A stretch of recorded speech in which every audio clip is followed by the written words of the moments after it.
میری بہن اپنے بچوں کو صرف 1 گھنٹے کے لیے میرے پاس چھوڑ کر گئی۔ 5 گھنٹے بعد واپس آئی تو اس کے بچے خوش تھے مگر وہ ناراض ہو گئی۔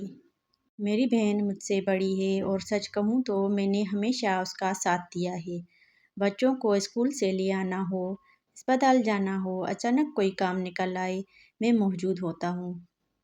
شاید اسی لیے اس دن بھی جب اس نے کہا بس 1 گھنٹہ میں ابھی آتی ہوں تو میں نے فوری ہاں کر دی، حالانکہ میری اپنی بھی ایک اہم ملاقات تھی۔ میں نے صرف اتنا کہا، 1 گھنٹے سے زیادہ نہیں۔ اس نے وعدہ کیا، بالکل نہیں، مگر جاتے وقت ایک بات عجیب لگی۔ وہ اور اس کا شوہر دونوں ایسے تیار تھے جیسے کسی شادی میں جا رہے ہوں۔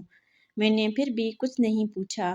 گھنٹہ گزر گیا، پھر دوسرا گھنٹہ، میں نے فون کیا، کوئی جواب نہیں، پھر پیغام بھیجا، خاموشی۔ میں نے اپنی ملاقات منسوخ کر دی۔ اسی لمحے میرے اندر کچھ بدل گیا۔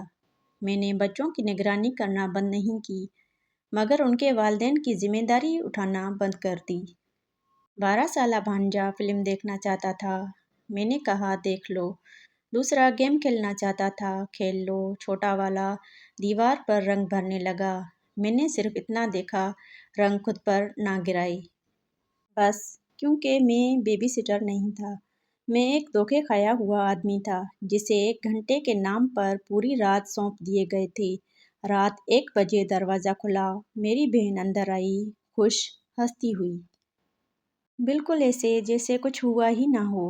پھر اس کی نظر دیوار پر گئی، پھر ٹی وی پر گئی، پھر جاگتے ہوئے بچوں پر، اور پھر مجھ پر۔ یہ کیا حال بنا رکھا ہے؟